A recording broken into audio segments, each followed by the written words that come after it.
दोस्तों, भारत के अंदर पिछले 24 घंटे में दो ऐसी बड़ी आग लगने की घटनाएं हुई हैं जिसके अंदर लगभग 35 लोगों की मृत्यु हो चुकी है और पूरे भारत को इस घटना ने हिला दिया है। इन दो घटनाओं ने, एक दरअसल दिल्ली से जुड़ी हुई घटना है और दूसरी है राजकोट से जुड़ी हुई।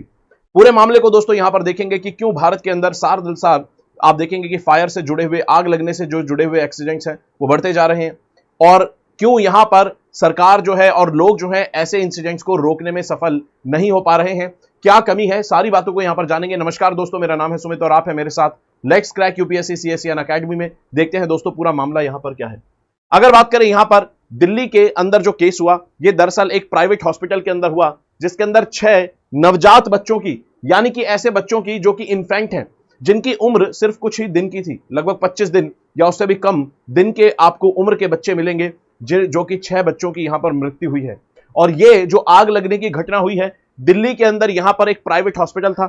आप देखकर बता सकते हैं ये एक बड़ा हॉस्पिटल नहीं बल्कि एक नर्सिंग होम टाइप का आपको देखने को मिलेगा, यानी कि जो डॉक्टर्स अपने प्राइवेट हॉस्पिटल खोल लेते हैं, ऐसे में एक चाइल्ड स्पेशलिस्ट, यानी कि चाइल्ड स्पेशलिस्ट जो डॉक्टर होते हैं उनका हॉस्पिटल ये आपको देखने को मिलेगा। चाइल्ड केयर सर्विसेज यहां पर ये दे रहे थे और ऐसे में बताया जा रहा है कि यहां पर आग लगने की जो घटना है वो कुछ इस प्रकार से हुई कि यहां पर शॉर्ट सर्किट हुआ होगा और उसके बाद वो जो आग है ऑक्सीजन सिलेंडर तक पहुंच गई और उसके बाद ये इतनी बड़ी घटना हमें यहां पर देखने को मिलती है जिसके अंदर 6 बच्चों की मृत्यु हो चुकी है। इसके अलावा अगर यहां पर बात करें तो कहता है कि राजकोट के अंदर दूसरी घटना हुई है। राजकोट के अंदर आपको गेमिंग सेंटर, यानी कि जहां पर लोग एंजॉय करने जाते हैं, अलग अलग प्रकार की गेम्स खेलने जाते हैं, उस गेमिंग सेंटर के अंदर यहां पर घटना होती है और लगभग यहां पर 29 लोगों की मृत्यु हो जाती है। जी हां, 29 लोगों की, यानी कि राजकोट की घटना और भी ज्यादा बड़ी घटना आपको देखने को मिलती है और भी खतरनाक एक्सीडेंट ये देखने को मिलता है। आप फोटो से अंदाजा लगा सकते हैं, जो मलबे का ढेर आपके सामने है, कि किस हद तक यहां पर कितनी भीषण आग यहां पर लगी होगी। और आग भी आप देखिए, बहुत जबरदस्त और भीषण आग यहां पर लार्ज स्केल पर लगी थी और यह कंट्रोल नहीं हो पाई और ऐसे में 29 लोगों की इस गेमिंग सेंटर के अंदर फंसने से इनकी मृत्यु हो जाती है। अब अगर बात करें आंकड़ों की, भारत के अंदर क्योंकि हम देखते हैं कि हर साल कोई ना कोई ऐसी बड़ी घटना होती है।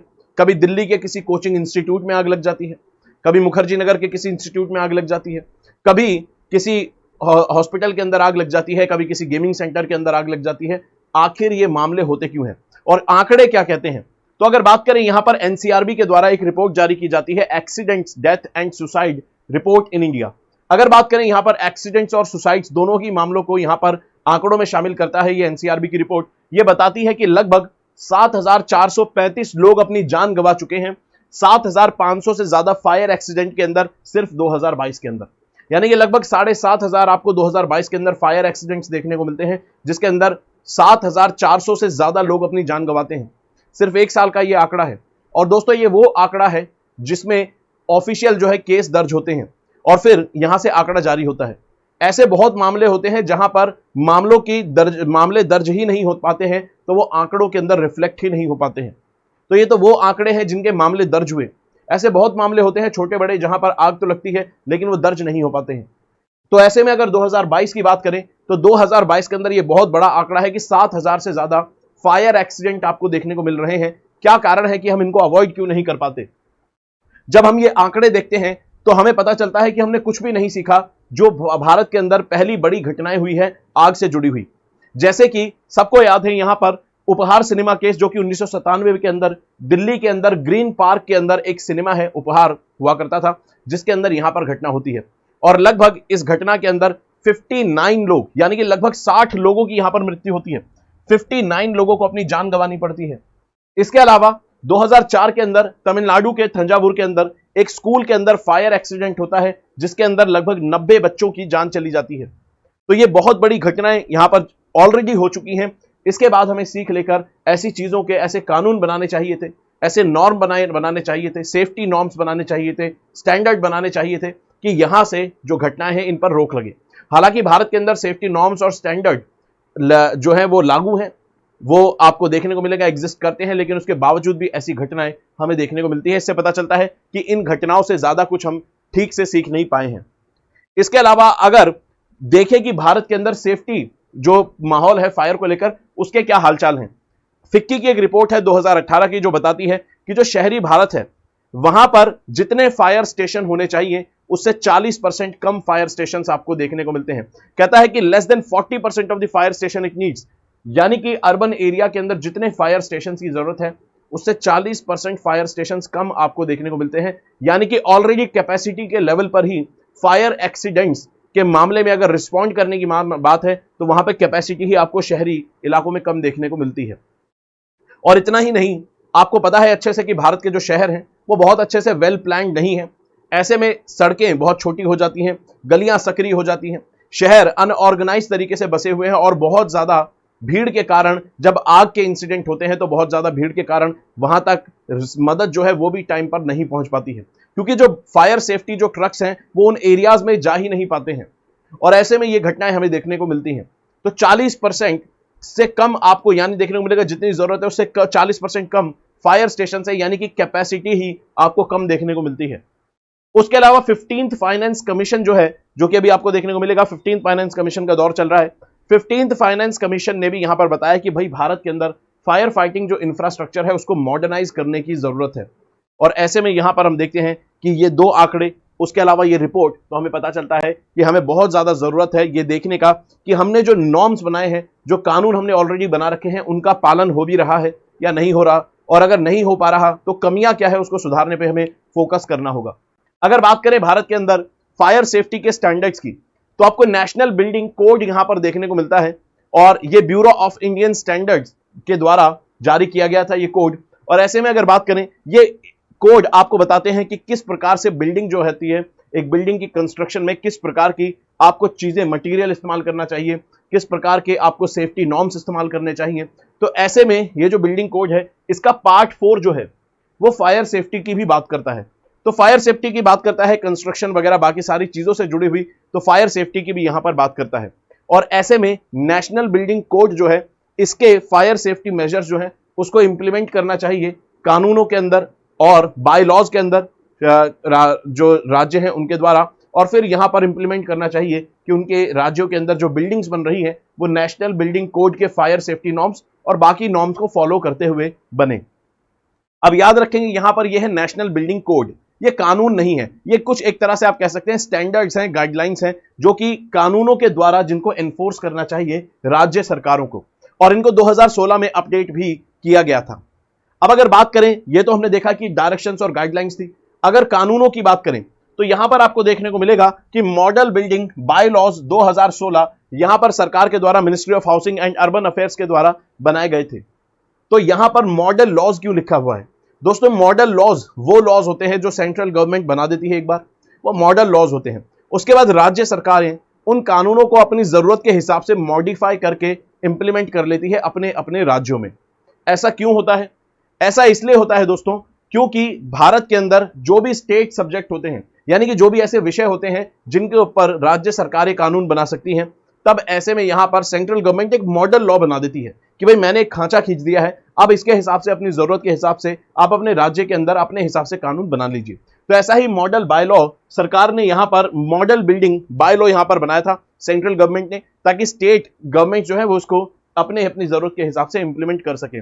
ऐसा इसलिए क्योंकि जो फायर सेफ्टी है ये आपको देखने को मिलेगा, फायर सर्विस एक स्टेट सब्जेक्ट है। फायर सर्विस आपको राज्यों की सूची में आता हुआ देखने को मिलेगा, यानी कि राज्य सरकारों के पास अधिकार है कि फायर सेफ्टी और फायर सर्विसेज से जुड़े हुए कानून जो है वो राज्य सरकार बनाएंगे। और कैसे? 12वें जो शेड्यूल है उसके अंदर म्युनिसिपल फंक्शंस दिए हुए हैं, यानी कि लोकल बॉडीज के साथ मिलकर जो स्टेट है वो फायर सेफ्टी नॉर्म्स और फायर सर्विसेज से जुड़े हुए जो कानून है उसको इंप्लीमेंट करेंगे। तो यहां पर फायर सर्विसेज के मामले में राज्य और लोकल बॉडी का रोल आपको ज्यादा देखने को मिलता है। इसलिए केंद्र सरकार ने एक मॉडल लॉ बना दिया जिसको बाकी सभी राज्यों को अपनी अपनी जरूरत के हिसाब से मॉडिफाई करके इंप्लीमेंट करना है। और ऐसे में यहां पर आपको फायर प्रोटेक्शन की भी बात इस मॉडल बाय लॉज के अंदर भी देखने को मिलती है। अब अगर बात करें यहां पर, तो कहता है ये सारी चीजें तो ठीक है, एक आपके पास मॉडल बाय लॉ है, एक आपके पास नेशनल बिल्डिंग कोड है, इसके अलावा यहां पर जो नेशनल डिजास्टर मैनेजमेंट अथॉरिटी है यानी कि एनडीएमए की भी आपको यहां पर गाइडलाइंस देखने को मिलती है कि किस तरह से आप डिजास्टर्स को अवॉइड कर सकते हैं। अगर बात करें डिजास्टर्स को अवॉइड करने की या उसके रोकथाम में या उसके बाद एक्शन लेना, ठीक है, प्रिपेयर्डनेस के दौरान, उसके अलावा डिजास्टर होने के बाद जो रिस्पॉन्स है वो कैसा हो, ये सारी गाइडलाइंस एनडीएमए जारी करता है। और ऐसे में नेचुरल और मैन मेड दोनों ही प्रकार के डिजास्टर्स के लिए यहां पर गाइडलाइन जारी की जाती हैं। और अगर यहां पर गाइडलाइन देखें एनडीएमए की, तो इसके अंदर भी फायर सेफ्टी से जुड़े हुई गाइडलाइंस भी आपको देखने को मिलती है। इसके अलावा बाकी डिजास्टर्स जैसे कि अर्थक्वेक के दौरान, साइक्लोन के दौरान, हर तरह की डिजास्टर के दौरान क्या करना है, ऐसी गाइडेंस आपको एनडीएमए के द्वारा जारी होती हुई देखने को मिलती है, जिसके अंदर रेगुलर लेवल पर मॉक ड्रिल्स वगैरह, अगर आपको याद होगा स्कूल्स में जब हम छोटे थे तो वहां पर आपने देखा होगा कि जब आप स्कूल्स में थे तो मॉक ड्रिल्स होती रहती थी। कुछ कुछ समय में ऐसे प्रैक्टिस की जाती थी कि अगर भूकंप आ गया तो बच्चों को कैसे इवैक्यूएट करेंगे, सीढ़ियों से कहां से निकालेंगे, ये सारी चीजें, ये सभी एनडीएमए की गाइडलाइंस के हिसाब से है। तो एनडीएमए ने फायर सेफ्टी के लिए भी गाइडलाइंस जारी की हुई है कि कैसे आपको एक्ट करना है, क्या नॉर्म्स होने चाहिए, सारी बातें। अब इसके अलावा यहां पर बात करें तो चैलेंजेस क्या है, हमारे पास गाइडलाइंस भी है, हमारे पास बिल्डिंग कोड भी है, हमारे पास मॉडल लॉज भी है, फिर यहां पर समस्या क्या आ रही है।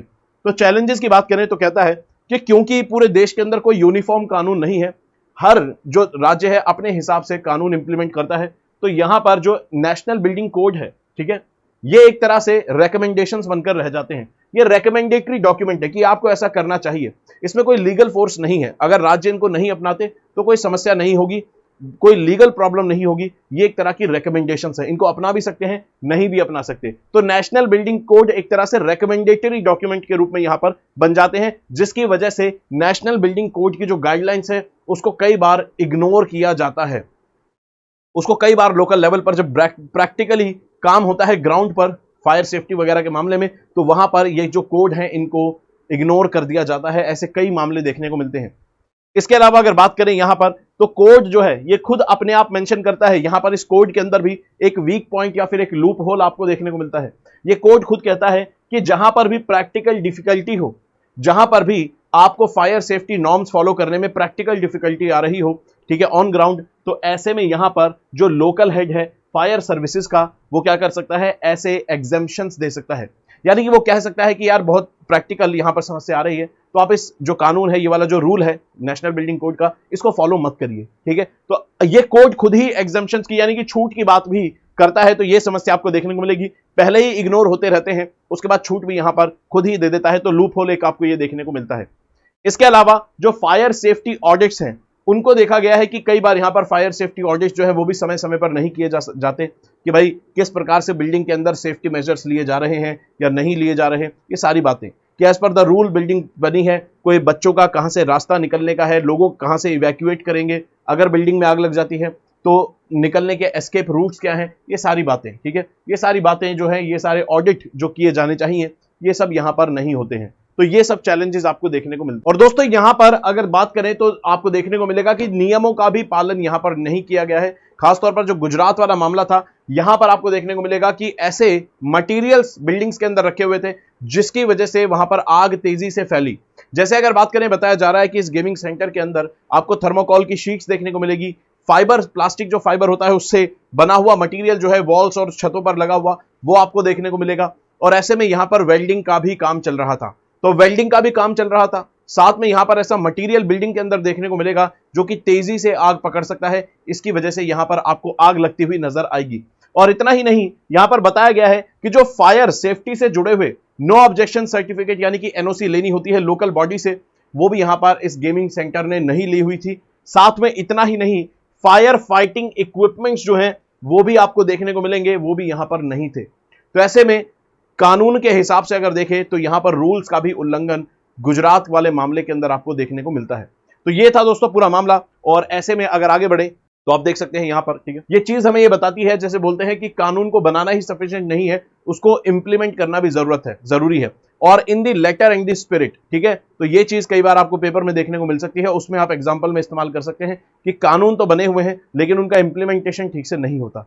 दोस्तों यहां पर ये था पूरा मामला। और आगे बढ़ते हैं और देखते हैं यहां पर कि अनअकैडमी आपके लिए एक स्पेशल कोर्स लेकर आया है जो कि सिर्फ 499 का कोर्स है। यानी कि इतना अफोर्डेबल कोर्स आपने कभी जीवन में नहीं देखा होगा। और ये कोर्स अफोर्डेबल भी है, साथ में एक हाई वैल्यू कोर्स भी है, क्योंकि ये आपको एनसीईआरटीज कवर करवाता है। ये आपको सारी 6वीं से 12वीं तक की एनसीईआरटीज कवर करवाएगा ये कोर्स, और ऐसे में कोर सब्जेक्ट्स पर काम करवाएगा। यानी कि यूपीएससी का जो आधार है, core subjects history, polity, economy, geography, science and tech, इन सभी सब्जेक्ट्स पर आपका काम होगा। साथ में शुरुआत से आपको गाइडेंस मिलेगी, और सबसे बड़ी बात, आपका यहां पर अफोर्डेबिलिटी का भी प्रॉब्लम जो है वो सॉल्व हो जाती है। तो यहां पर आप अपनी तैयारी शुरू करने का डिसीजन बहुत आसानी से ले सकते हैं, क्योंकि सिर्फ 499 का कोर्स है और आप यहां पर मेंटोर्स की, एजुकेटर्स की गाइडेंस में अपनी तैयारी शुरू करेंगे। साथ में यहां पर कोर सब्जेक्ट्स पर भी काम होगा। तो इस कोर्स में अप्लाई करेंगे, कोड लगाएंगे SMK लाइव, ठीक है। तो जैसे ही आप इस कोर्स में एनरोल करना चाहते हैं तो आपको कोड लगाना होगा SMK लाइव, तो आप 499 में ये कोर्स में एनरोल कर पाएंगे। इसके अलावा दोस्तों आप 2025 की तैयारी भी कर सकते हैं, चाहे बाइलिंगुअल तरीके से करना चाहें या फिर इंग्लिश मीडियम में। दोनों ही प्रकार से यहां पर बैचेस लॉन्च किए जा चुके हैं। सभी टॉप एजुकेटर्स अपने सब्जेक्ट आपको यहां पर पढ़ाते हैं और ऐसे में आपको कंप्लीट प्री और मेंस की प्रिपरेशन कराई जाती है। टेस्ट सीरीज का एक्सेस मिलता है प्री और मेंस की। इसके अलावा 1-on-1 मेंटोरशिप मिलती है, जो कि सबसे ज्यादा जरूरी चीज है इन दोनों ही कोर्सेज के अंदर। और अगर आप एक कोर्स के अंदर एनरोल करते हैं तो दूसरे टीचर्स की, एजुकेटर्स की क्लासेस भी आप देख सकते हैं, उनका पढ़ाया हुआ जो है उनको भी पढ़ सकते हैं। तो ऐसे में यहां पर आप एनरोल कर सकते हैं दोस्तों। और साथ में याद रखेंगे ये कोर्सेज 12 नहीं 15 महीने के हैं, यानी कि 3 महीने आपको एक्स्ट्रा मिलते हैं। आप अपने हिसाब से कोर्स को कंप्लीट कर सकते हैं। साथ में ये सिर्फ 29,999 के कोर्स आपको देखने को मिलेंगे, यानी कि सिर्फ और सिर्फ 29,000 रुपए के ये कोर्स आपको देखने को मिलते हैं। तो अगर आपको इस कोर्स के अंदर एनरोल करना है 29,999 में, तो दोस्तों कोड लगाना होगा SMK लाइव, ठीक है। SMK लाइव कोड लगाकर आप इन कोर्सेज में एनरोल कर सकते हैं। इसके अलावा 2026 की अगर आप तैयारी कर रहे हैं तो 2026 की तैयारी करने के लिए भी कोर्स यहां पर लॉन्च हो चुका है। सभी टॉप एजुकेटर्स अपने अपने सब्जेक्ट्स आपको यहां पर पढ़ाएंगे। कोड लगाना होगा दोस्तों SMK लाइव। सभी फैसिलिटीज आपको यहां पर मिलती हैं। इसके अलावा ₹1 में टेस्ट सीरीज यहां पर 2024 की, यहां पर जो भी दोस्त आपके आसपास में हैं जो सोच रहे हैं कि अपनी टेस्ट सीरीज को डाइवर्सिफाई करें, तो उनको आप बता सकते हैं सिर्फ ₹1 में आप अनअकैडमी की टेस्ट सीरीज के अंदर एनरोल कर सकते हैं, वो भी प्रीलिम्स की 2024 की टेस्ट सीरीज। दोस्तों कोड लगाना होगा SMK लाइव, ठीक है। चलिए, इसके अलावा CSAT का कोर्स लॉन्च हो चुका है। CSAT एक बड़ी समस्या है बच्चों के लिए, लेकिन यहां पर कोर्स लेकर आया गया है और अब ये समस्या को सॉल्व करने की कोशिश की गई है। मैथ्स और रीजनिंग के सभी टॉपिक्स आपको कवर करवाए जाएंगे मधुकर कोटावे सर के द्वारा। और ऐसे में यहां पर आपको देखने को मिलता है कि रिकॉर्डेड क्लासेस आपको मिलती हैं और रिकॉर्डेड क्लासेस को अपनी फ्लेक्सिबिलिटी के हिसाब से आप कवर कर सकते हैं। कोड लगाना होगा SMK लाइव अगर 1999 में आपको एनरोल करना है तो। इसके अलावा दोस्तों 29 मई और 2 जून को ऑल इंडिया लेवल का मॉक टेस्ट होगा और अपनी ऑल इंडिया लेवल की रैंक आप चेक कर सकते हैं। जैसे बिल्कुल एग्जाम होता है बिल्कुल ऐसे टेस्ट होगा। सुबह GS का पेपर, दोपहर में 2:30 बजे CSAT का पेपर, इसके अंदर आप एनरोल कर सकते हैं दोस्तों। कोड लगाना होगा SMK लाइव, ठीक है। चलिए दोस्तों, ये था पूरा मामला। आई होप वीडियो अच्छी लगी। अगर वीडियो अच्छी लगी है तो वीडियो को लाइक करेंगे, चैनल को सब्सक्राइब करेंगे, पढ़ते रहेंगे दोस्तों। अपना ख्याल रखेंगे। जय हिंद दोस्तों।